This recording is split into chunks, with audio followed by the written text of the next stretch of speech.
Before we begin, I'd like to issue a spoiler warning for the musical, book, and film versions of Dear Evan Hansen, a spoiler warning for the musical and film versions of Chicago, as well as a content warning for Suicide. If that would be triggering for you, I advise skipping the section on Dear Evan Hansen, which is timestamped in the description. When adapting musicals into movies, there is often a tendency to make changes in order to make the main protagonist seem more sympathetic, even if it's at the expense of the other character's writing. This makes sense to an extent. Movies are a far more mainstream form of media, so you want your protagonist to be more palatable for the general audience. However, that does lead to it often being jarring or alienating to people who are familiar with the source material, as well as bringing up issues within the adaptation itself, even when removed from the source material. Today, I'm going to talk about two examples of film adaptations of musicals that changed fundamental parts of their story in order to make the main protagonist more likable, and why these changes ultimately didn't work quite the way the screenwriters perhaps wanted them to. Then, just for fun, I will also provide my own fixes for the narrative for how the screen versions of the characters could have been more sympathetic than their stage counterparts without the fundamental changes. Also, before I get any comments about it, most of this can also apply to adaptations of books or other media. I'm just specifically choosing musicals because I like musicals, and I would rather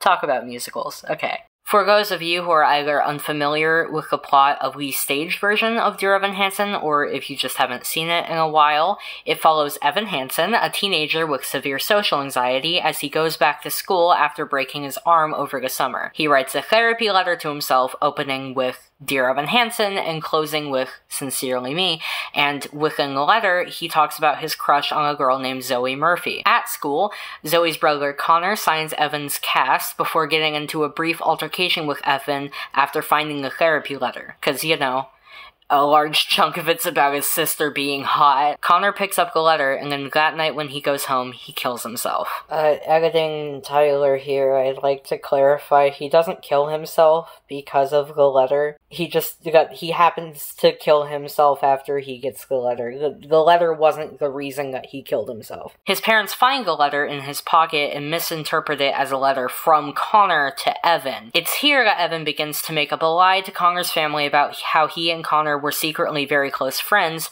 partially to try and soothe their grief over what could have been, and later on to help other suicidal kids feel less alone, but largely just to get closer to Zoe. If I could tell her everything I see, if I could tell her how she's everything to me. His friend Jared helps him write a bunch of fake emails, continuing with the closer of Sincerely Me for each one. All you gotta do is just believe you can be who you wanna be. Sincerely me. While growing closer and closer with Zoe, Evan begins imagining the email version of Connor speaking to him. This imagined version of Connor encourages him to share this made-up story of friendship with the masses. So, Evan starts up what he calls the Connor Project, which is a web project dedicated to suicide prevention and also reopening an old apple orchard in Connor's name. The narrative wants the orchard to be a lot more important than it is, don't worry about it. Eventually, the inconsistencies in Evan's story begin to add up as his mother and friends grow more and more frustrated with him,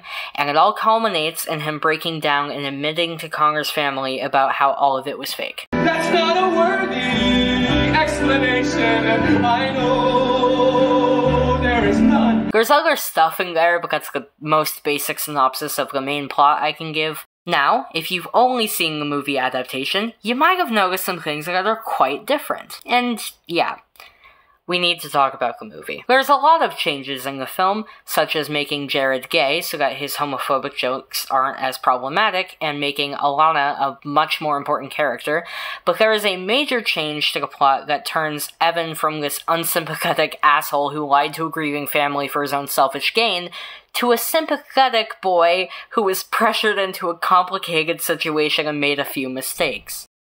Very different. In the musical, Evan is somewhat shoved into lying, but it's largely his own decision, as demonstrated by the fact that he took very little pressure from the parents to begin telling these big elaborate lies. But more crucially, he starts the Connor project, which becomes his biggest point of fucking up, because then he not only is lying to the screaming family, but he's lying to the entire world about his friendship with Connor, and while his intentions aren't all bad, he's still lying about a kid he barely knew, and he is also partially using the Connor project to try to get brownie points with Zoe, which is even more pathetic, because she later expresses to him that she doesn't want to think about Connor. Okay, I don't want this relationship to be about my brother, or the orchard, or the emails. I just want you.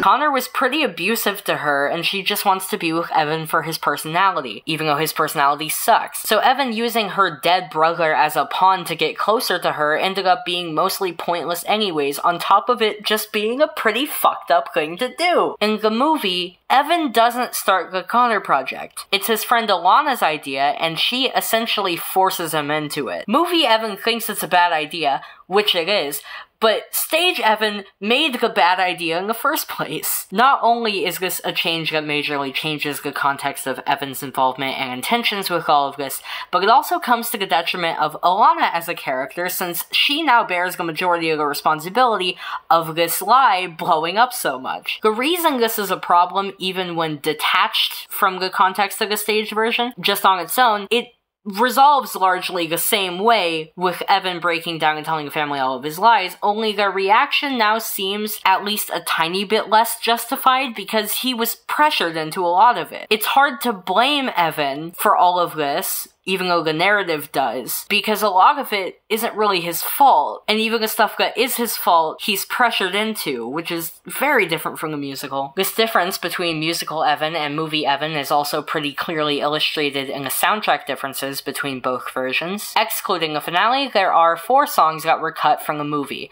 those being Anybody Have a Map, Disappear, To Break in a Glove, and Good For You. Anybody Have a Map and To Break in a Glove are both perfectly fun songs, but those cuts are understandable, as the first one is a device in a musical to introduce the Hansens and the Murphys in a quick and snappy way. Connor's not ready, I'm leaving without him.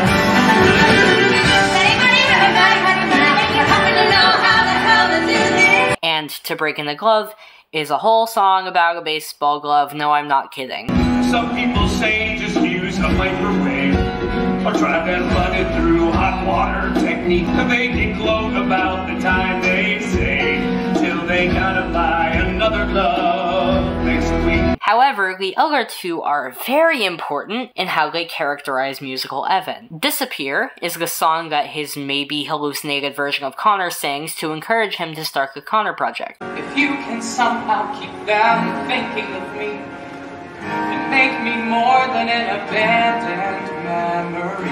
Because this plotline was completely changed in the movie, it was obviously cut, and we instead get a song from Alana about how she feels invisible, which is what eventually leads to her starting the Connor project. There are those anonymous ones stuck inside the perfect frame they're faking. This self-centered action is shifted from Best Boy Evan to Alana, who only helps with the Connor project in a musical. Their roles are flipped to make Evan seem a lot better than he is. Good For You is a song in a musical in which Evan's mom, Jared, and Alana all finally snap at him for the way he's been treating all of them, his mom like she's old news and his friends like they're pawns. Just cross your mind to be slightly sorry. Even care that you might be wrong. Was it fun? Well, I hope you had a blast. Wasn't sure I'd be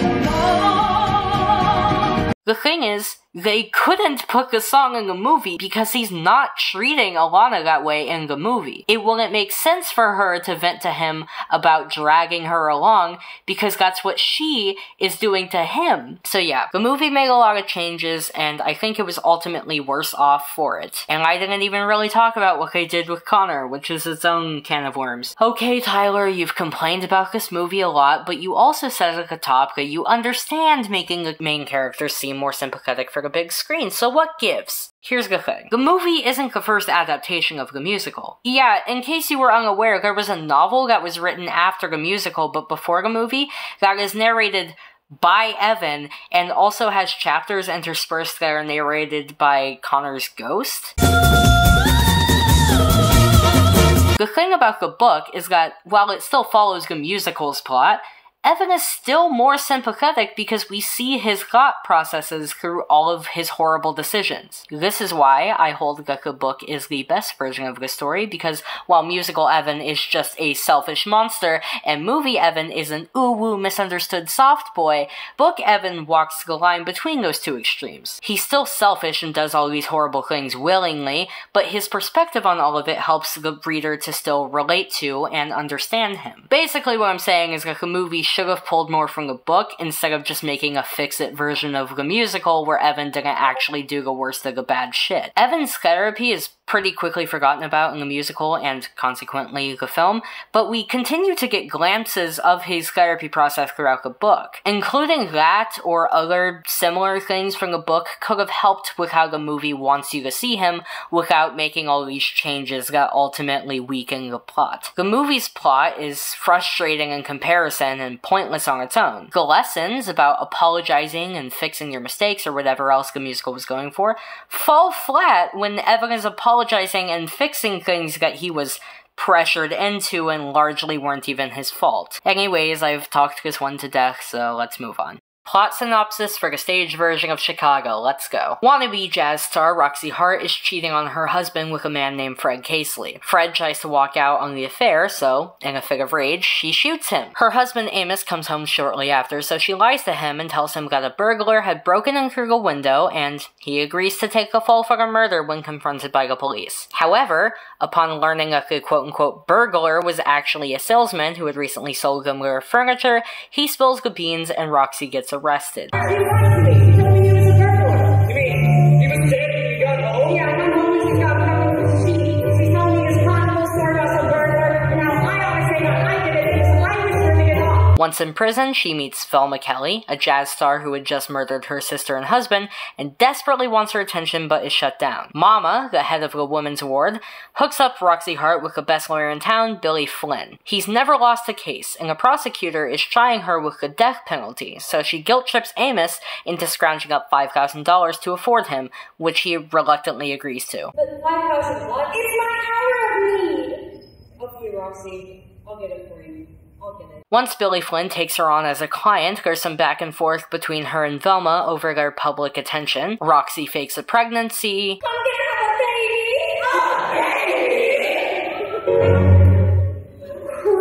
And we eventually get to the trial, where Roxy and Billy Flynn present a false story about what happened the night of Fred Casely's murder. Amos is framed as a drunken douchebag, which is why she cheated on him, and Fred is framed as a cartoonishly evil man who threatened her life when she tried to civilly shut down the affair.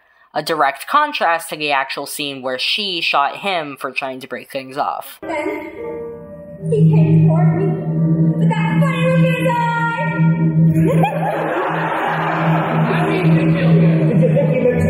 Ultimately, she is found not guilty, but all of the attention she got from the trial went away pretty much immediately because the next big murder story broke out, so she and Velma Kelly, who's also forgotten at this point, join forces and perform a duo act to garner as much attention as possible. Once again, if you've only seen the movie, a few things might have jumped out as very different, and once again, this is because the movie made a crucial change to the plot in order to make Roxy seem more sympathetic. While the stage version of Fred Casely obviously wasn't a beacon of light since he was, sleeping with a married woman, we aren't given any reason to believe he was problematic beyond that, and Roxy killing him is incredibly unjustified. In fact, the most damning things about Fred's character in the stage version aren't even true and are just made up by Roxy and Billy to gain sympathy in court. The whole point is that Roxy is unjustified and it's highlighting the corruption of the legal system. Ladies and gentlemen, we present justice. However, in the movie, well, I'll just let the scene speak for itself. Hey, and once I get a name for myself, well, maybe we could open up a club of our own, you know? You could run it, and I could be the headliner. What's the idea? Wake up, kiddo. You ain't never gonna have an act. I'm just a furniture salesman. Yeah, but you got connections, you know? The guy down at the club. There is no guy. Yeah, that It was night. the first time I set foot in that joint. I was collecting on a bet from the trombone player. You were hot stuff. I would have said anything to get a piece of that. We had some laughs. Let's just leave it at that. You can't do this to me. I'm You get up! Ah! You touch me again, I'll put your lights out. Your husband will be home soon. Why don't you watch yourself before you go hitting those sheets again? You're a liar, Fred. Yeah, so what? You lied to me. You lied That's to life, me. sweetheart, that's life. You're a son of a bitch. You're a son of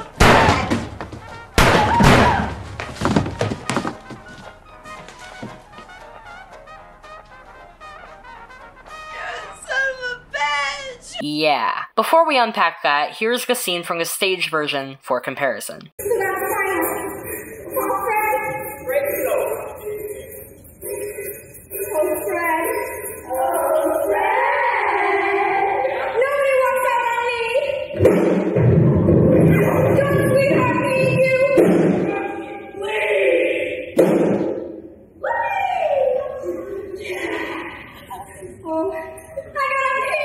Yeah, so there's a lot to unpack here. In the movie, Fred very openly admits to lying to her about an agent he knew, shoves her off of him rather violently when she tries to get his attention, and then threatens her life. We also find out a little bit later on in the film that he had a wife and kids he didn't tell her about. He could buy my liquor. And Fred Casely could? With a wife and 5 little Casleys? Or did he forget to mention them? What?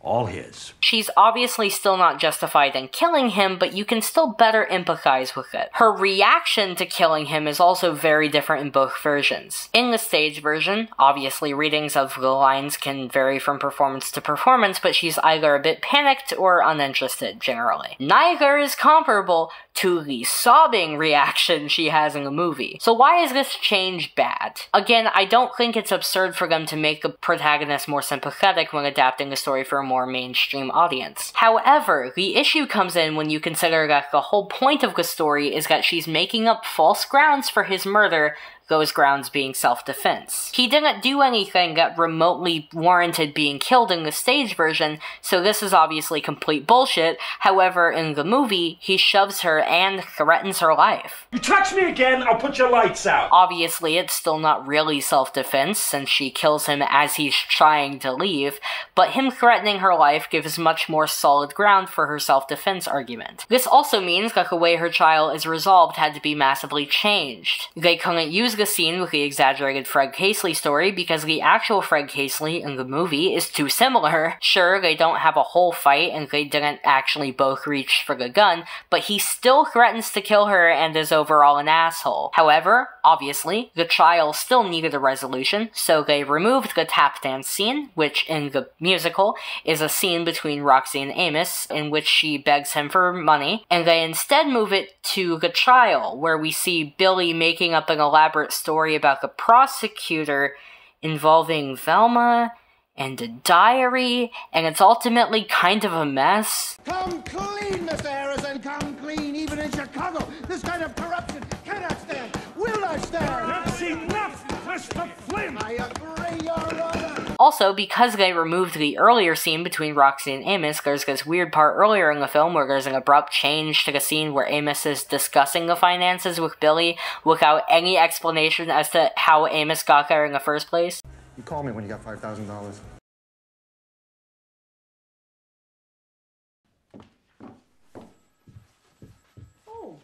Oh, he'll see you now. Roxy winning the trial feels far less believable, and the story overall feels more confusing, all because they changed the inciting incident to make Roxy seem a bit more sympathetic. To their credit, I do like Roxy a lot more in the film, but she's still horrible to Amos, and I don't like her more because of the changes with Fred Casely. To me, at least, she's more likable in the movie because they leaned really heavily into the dumb blonde stereotype, something which is only hinted at in the stage version, and that leads to a lot of funny moments that endear the viewer to her even though she's a deeply unlikable person. Jazz, cabarets, liquor. You were drawn like a moth to the flame. Oh, moth. Now the mad whirl has ceased, and you are a butterfly. Crushed on the wheel. So which is it? Is it the moth or the butterfly? So, What's the solution to this problem? How could they have made Roxy likable without changing the plot so much? Well, like I said, I don't think they needed to change much. I think they could have gone the same point across if they kept the Fred Casely plotline the same but still leaned into the dumb blonde characterization. But say that doesn't work. Say we needed to change something in the story to make her seem a bit more palatable. Simple solution. Don't have her be as cold to Amos. Obviously, this comes with its own writing challenges. You can't have her be too nice to him, because then it wouldn't make sense that she'd be cheating on him in the first place, and it also would detract from his own storyline, which is all about feeling unloved and invisible, but maybe cut out a few of her lines about how much she hates him. Crucially, in the teen version of the musical, the whole bit from her monologue leading into the song, Roxy, about how terrible Amos is in bed, isn't there. In the bed department, Amos was 0. I mean, when he made love to me, it was like he was fixing a carburetor or something.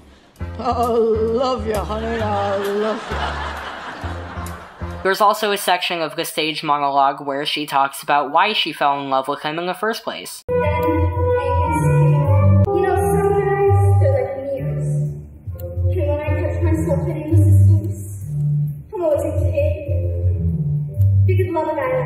Honestly, if they did that in the film, on top of leaning into the comedy inherent in her unintelligence, they could have kept everything with Fred the same and she still wouldn't have been as hateable as she is on stage, which is the goal at the end of the day, and the movie would overall make more sense because they wouldn't have this weird diary narrative confusing the plot, and they could put back the scene of her asking Amos for money, which would make that part of the film less confusing as well. So, what is my point in talking about all of this? Well, I think it's important when examining the adaptations of anything to not only look at the changes, but also why those changes were made, and if there was a better way to fulfill the why. I'd also like to say that there are things I liked about both of these movie adaptations, especially Chicago. In many ways, I like the movie Chicago a lot more. I just wish that they had gone about making Roxy more sympathetic in a less confusing way. Even with the Dear Evan Hansen movie, which I'm sure you've heard many times at this point wasn't all that good, there are things I quite liked about it. In particular, I much prefer the movie version of the song Requiem.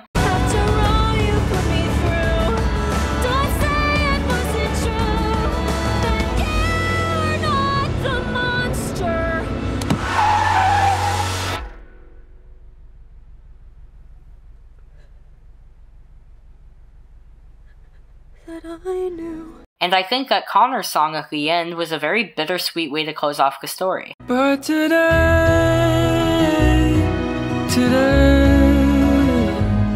what felt so far away feels a little closer. I think it's important to acknowledge the good and bad in everything when consuming media, even if you have strong feelings in one direction. Because really, flawed movies can still have value in spite of their flaws, and great movies can still have flaws in spite of their greatness. Art is never perfect, nor completely void of value, because art is ultimately subjective. I'm sure there's gonna be plenty of people who disagree with some of the points I made, and that's perfectly fine. I only ask that those disagreements are expressed in a respectful way, of course. I have nothing else to say to you lovely people. Drink water, get sleep. Goodbye.